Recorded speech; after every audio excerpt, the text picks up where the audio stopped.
Terry, are you still in your room?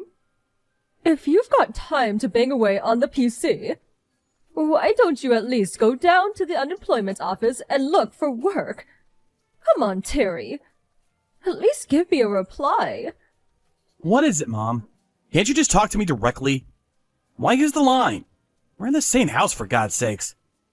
I'm using line because you get upset when I knock on your door. I thought you'd appreciate the gesture.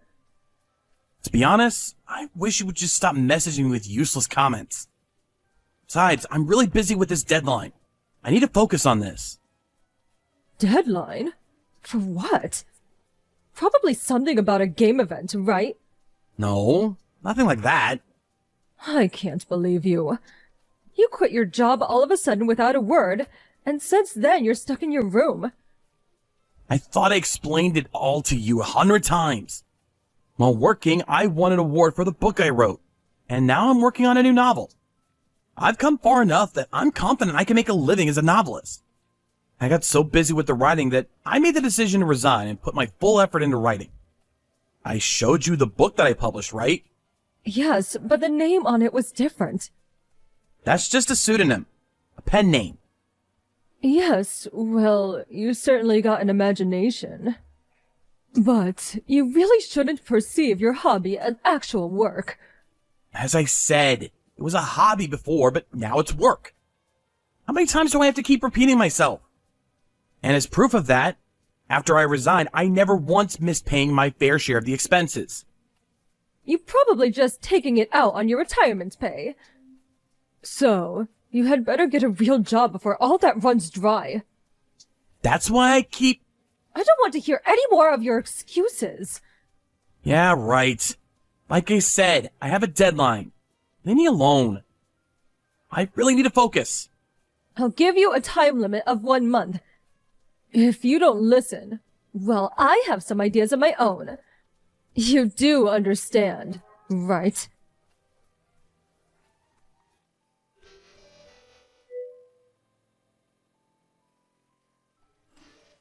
Terry, we need to talk. What is it this time? You do know that I'm currently out of the house. Yes, I know. First, you're stuck in your room for days. Then suddenly you're out somewhere wandering around. Who knows where? As I said, I had a meeting with my publisher downtown. The meeting was early in the morning, so I stayed at a hotel the night before. Oh, such an imagination. It's like you're some famous writer or something. It's not imagination. I'm actually getting paid to do this. Well, that is all very nice, but... Anyway, I thought it was a good opportunity since you were out. Good opportunity? For what? Yes. You don't have to come home anymore. Huh? Like I said 1 month ago. I said if you didn't get your act together in 1 month, that I had ideas of my own. You do remember that? So your solution is... don't come home? That's a bit drastic, isn't it? The reason you feel it's drastic is that you didn't seriously consider my warning. Well, okay. But if I'm gonna move out, I need some time in preparation. I had already cleaned out your room. Huh? Wait, cleaned out? Yes, cleaned out. I had the garbage collector come in and take it all. You gotta be kidding! Do you mean everything? My desktop PC? All my notes and documents? Of course. Are you out of your mind? All that stuff. It's all your imaginary world. It prevents you from seeing the real world. My job requires that I use a PC and laptop.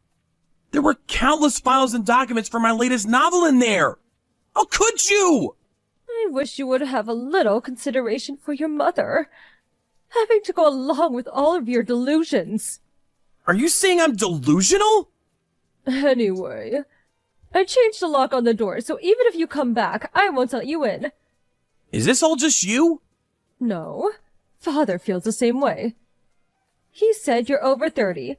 Stop sponging off us and get a life, is what he said. That too, huh? So that's the situation. So your father and I decided to grit our teeth and kick you out of the house. It's for your own good. You'll see. Freeloaders are not welcome in our home. So that means we cut all ties. You guys are okay with that? Huh? Goodbye.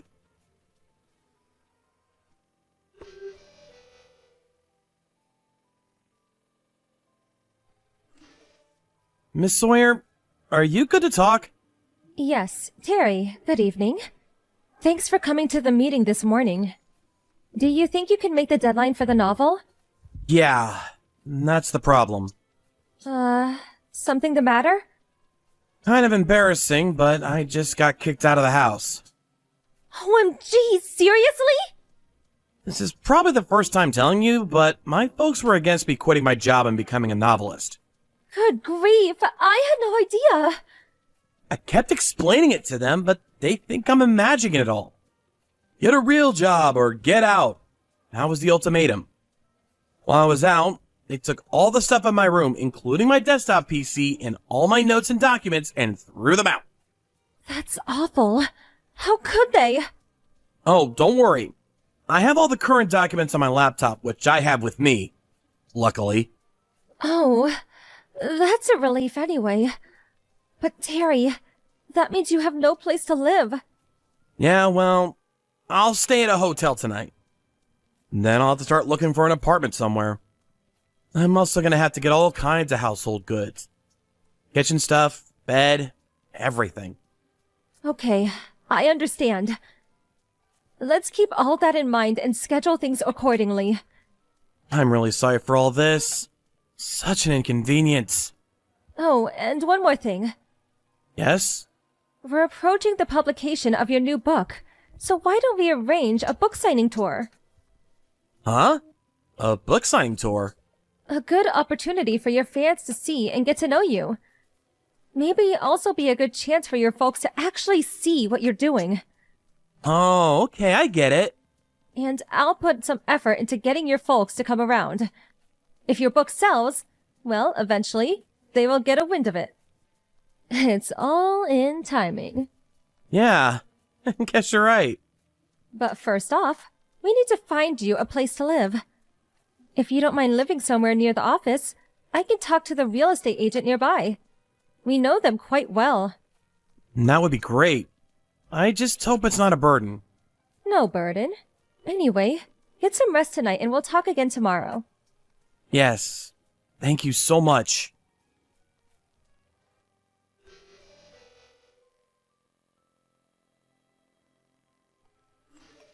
Terry, it's been a while. Who may I ask is this? It's me, your mother. Yeah. What do you want? What do I want? Nice way to greet your mother. We haven't heard from you in a while, so we were worried. How are you? Are you eating properly? You kicked me out without warning, and now you're worried if I'm eating properly? We had to do it. I hope you understand. But it was for the better. Better for what? It was painful for us, but I think we made the right decision. Huh? So, you really did become a novelist. Where'd you hear about it? My neighbor, Mrs. Jameson, she told me. Apparently her son is a big fan of yours. Oh yeah, I remember he was there last month at my book signing. Yes, that's it. I was so shocked when I heard. You really did well. I'm so proud of you. I suppose my decision to kick you out of the house, and then forcing you to make it on your own, really did wonders. What are you blabbering about? I decided to become a novelist 3 years ago. Huh? 3 years ago? But you were still working at that company then. I was working and also working on my novel. My writing gradually gained momentum, and I even won an award. So I figured I could make a living as a novelist, and so I resigned and started doing it full time. Oh, really? I had no idea. Why didn't you just say so? I told you 1,000,000 times. You told me I was delusional. You just wouldn't believe me. Really? Did I say that? Anyway, now that you're a well-known novelist, I have no complaints. You guys kicked me out right when I was starting to really take off. Oh, yes. When do you plan to come back here? Huh? You know, for Christmas, Thanksgiving. You know, during the holidays. Of course you can come back anytime you want. Maybe you could come back and start living with us again. Why would I do that? Why not? People leave home all the time. And at some point, most people return to visit their folks. That's all. You dumped all my stuff and kicked me out of the house. And you said I never had to come back. Well, as I said, it was a painful decision. But it was for your own good. Look at how you turned out. So you motivated me to become a successful novelist. Is that it? When you had all my stuff thrown out? All my documents and notes were gone. It's a miracle my first novel was published. If my publisher didn't help me out back then, I would have never gotten where I am today. Oh yeah, and when my publisher called you to explain the situation to you, you said you wanted no part of a delusional son and just hung up on her. Yes, well,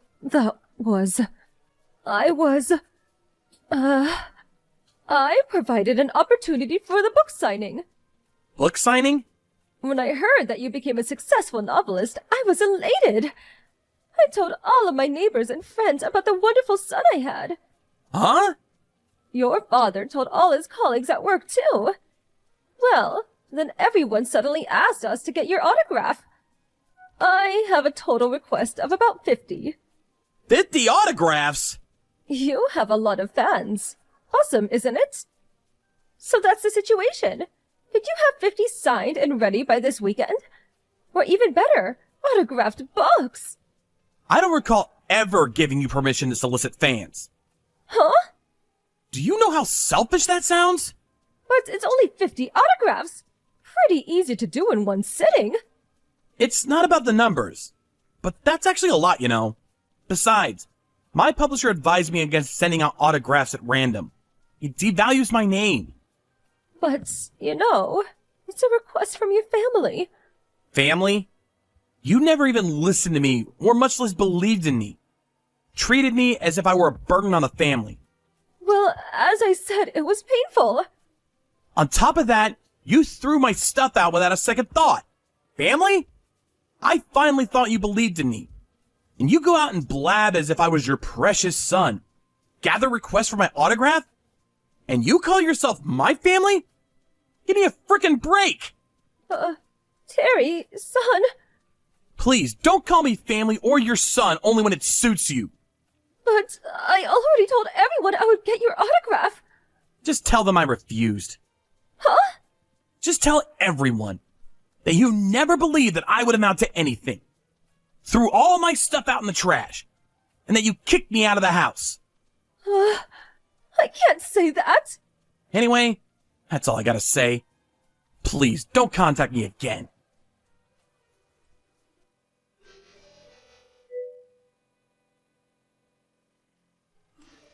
After that, my folks continue to contact me relentlessly. I blocked them online right away. I also plan to change my smartphone pretty soon. I heard they also tried to contact my publishers, but as they were aware of the situation, they handled it accordingly. I thought that was the end of it, but apparently my mom falsified my autograph and distributed it to her friends saying it was genuine. Eventually, people found out it was fake, which led to them learning about how they treated me. I later heard from my grandma that all the relatives gave my folks a severe dressing down for how they treated me. My dad couldn't hack all the whispering and rumors of the office and eventually quit out of frustration. I wonder how he's doing now. But I completely cut ties with him, and I plan to focus on my work from now on.